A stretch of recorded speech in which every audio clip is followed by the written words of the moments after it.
who don't know what LISC is, it does stand for Local Initiative Support Corporation. We are a national community development intermediary with a local focus.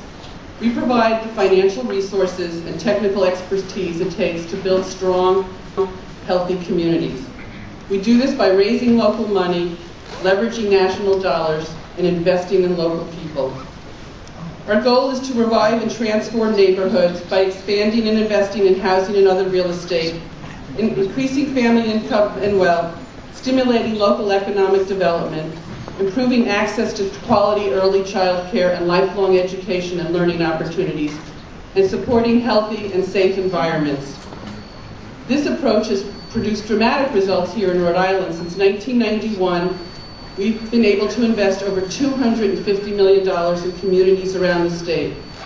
And while those investments have helped us to build thousands of homes for working Rhode Islanders and child care centers for over 5,000 children, and groundbreaking and yes, national award-winning partnerships with the police in Providence and Pawtucket, when we began to do our strategic plan in 2006, we recognized that despite these tremendous strides in rebuilding neighborhoods, the work we had done was not enough.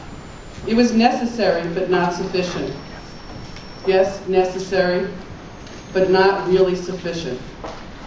We had become pretty good at building housing, but we really hadn't changed neighborhoods. If our goal was to change neighborhoods and build healthy and sustainable communities, neighborhoods of choice, where people would willingly choose to live, work, and raise families, we have to somehow address the many other daunting quality of life issues that communities face.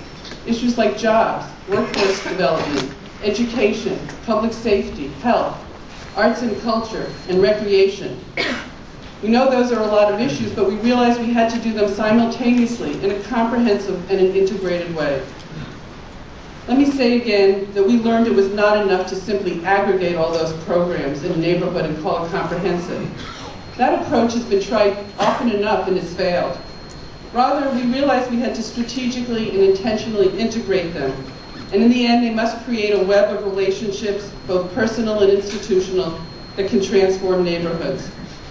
Our neighborhoods is based upon the belief that comprehensiveness and program integration are necessary to create meaningful and lasting change, and they are best delivered through partnerships conceived and developed at the local level. It is not a one-size-fits-all approach imposed from some centralized base at our corporate headquarters in New York or from DC. It's really what you're going to learn about today emerged from a local groundswell of engagement. This comprehensive approach is now part of LISC's DNA and informs everything that we're trying to do here in Rhode Island and around the country. The work is being adapted to the needs of Providence's Onlyville neighborhoods, just as it is into Woonsocket's Constitution Hill, Fairmount, and Main Street neighborhoods. It's not just a vision, it's not just a plan, it's a reality that's unfolding all across the country. It's the future of community development, and I hope you will learn today a little bit more about why we're so excited about it. Hopefully, with your support, we'll be able to do this work in many more communities. Already with Keep Space, we're working in Onlyville and in Pawtucket, and we hope to be able to work together in Cranston, Westerly, and many other communities around the state. But 2009 hardly seemed like the kind of year in which low-income communities could realize ambitions of revitalization. Too many families have lost their jobs and their homes, and too many communities have suffered from blight and increased crime. But in spite of that, the people you see on stage, and many in the audience, and many who couldn't be here today, they continue to navigate the hard work of designing these community contracts which we are releasing today. I now believe even more in our communities and in the power of residents working together in partnership with banks and foundations and city and state and federal government. Our neighborhoods is the reason why. It is now my pleasure to call to the podium two people I've worked with for more than a decade and who continue to be outstanding partners and true visionary leaders and tireless leaders in their neighborhoods. Frank Shea, who's the Executive Director of Onlyville Housing Corporation in Providence, and Joe Garlick, who's Executive Director of NeighborWorks Blackstone River Valley, based in Woonsocket.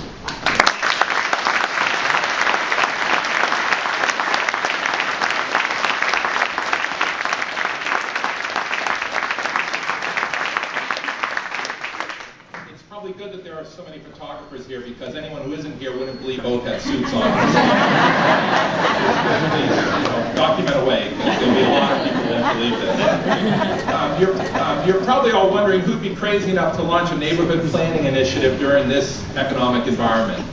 During our nation's last economic collapse, FDR summed it up best when he said, "These unhappy times call for the building of plans that build from the bottom up and not from the top down, that put their faith once more in the forgotten man at the bottom of the economic pyramid." In 2010, there is a lot that is not working as well as it could or should in our neighborhoods. In order to bend this arc in a new direction, our organizations agreed to try something very different. To paraphrase Milton Berle, really Milton Berle, if opportunity isn't knocking, build a door. Today, we are here to show you the results of our efforts to build that door and open more opportunities in our neighborhoods. The times are just right for the right kind of plan. The kind where a neighborhood comes together to set a course and develop a vision. A plan that doesn't just bemoan or reacts to outside threats, but talks about putting residents and other stakeholders in places where they can seize opportunities to make our communities stronger. It's built on conversation. And out of lots of conversations and discussions came a set of ideas and priorities deemed worthy of effort, investment, and collaboration by the parties that have a direct stake in the results. This process formed the relationships within our neighborhoods and with other stakeholders that will bring these ideas to fruition. The conversations we had with hundreds of residents and stakeholders in both of our neighborhoods revealed our neighborhood's strengths, weaknesses, opportunities, and threats. We know what things people are committed to working on to create change in their neighborhoods. At the William Debate School in Olneyville, more than 100 people gathered last May to hear 2,200 individual comments. We organized those ideas into 6 important neighborhood themes: physical fabric, housing, economy, health and safety, social fabric, and organizational relationships and resources. Through the Rhode Island Housing Keep Space process, working groups met to flesh out these ideas with city and state officials and other stakeholders who will be important participants in the outcomes.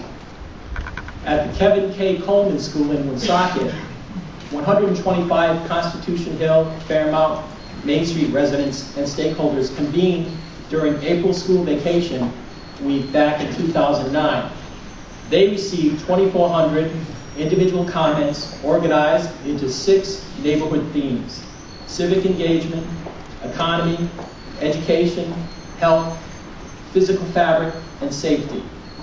Hundreds of people then worked over the course of several months to create the goals, strategies, and actions that make up our plans. This document is much more than a plan. It's a community contract. It boldly imagines our neighborhood's future and the strategies and actions needed to fulfill its vision. As architect and city planner Daniel Burnham said over 100 years ago, make big plans, then aim high in hope and work. This we have done and more.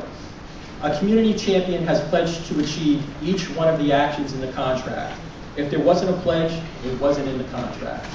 One of the underlying principles of this effort is to ask each participant what you are committed to doing to turn a goal into a reality.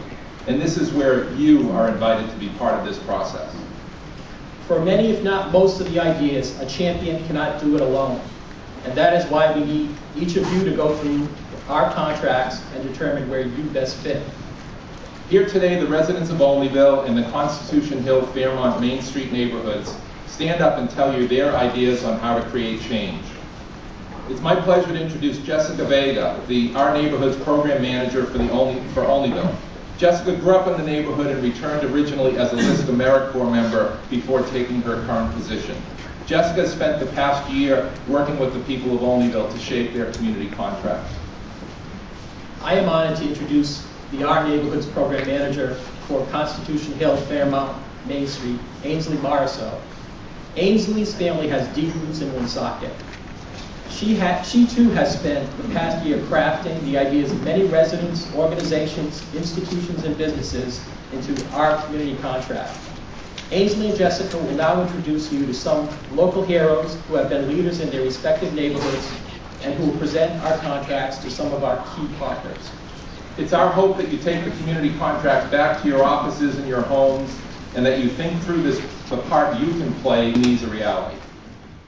You know, Jeff, I'm reminded of one of my favorite quotes by Margaret Mead.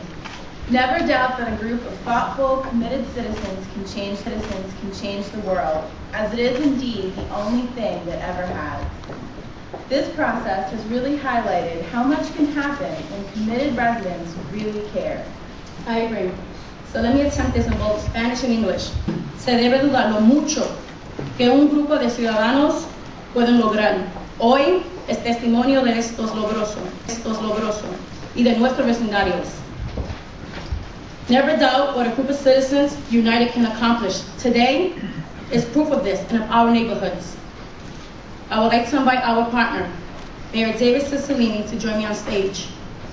And I would like to introduce you all to Pilar McLeod and Anthony Resto, who will present the Olneyville Community Contract.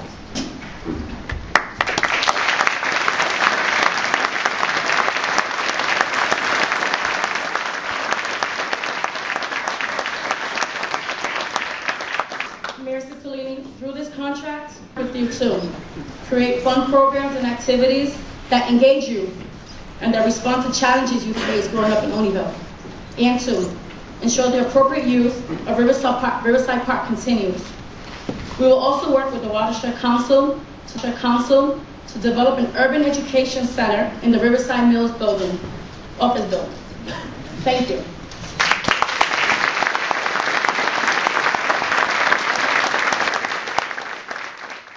But I did want to call Jess and Ainsley to please stand and be recognized.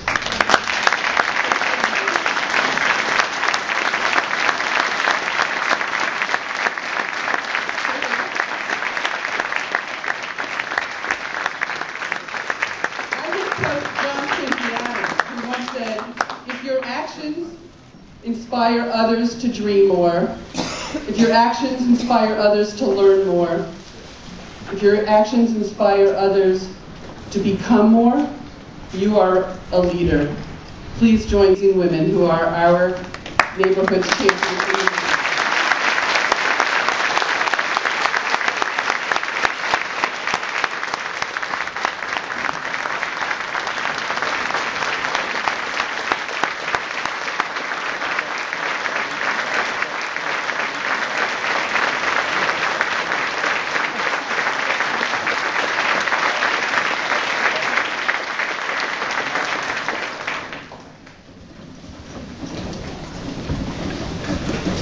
I had you all standing, and I'm going to try and do that again. I'm going to ask everybody on stage who has worked so hard in Olneyville, who believes in these contracts and the work that needs to be doing. If you pledge to continue this work in Olneyville, please stand now.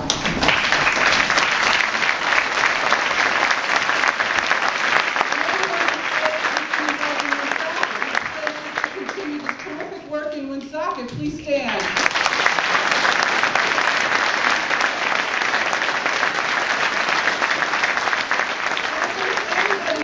Or want to be involved and pledge to continue working with us as we institute these contracts and move beyond everyone. Please stand and be recognized.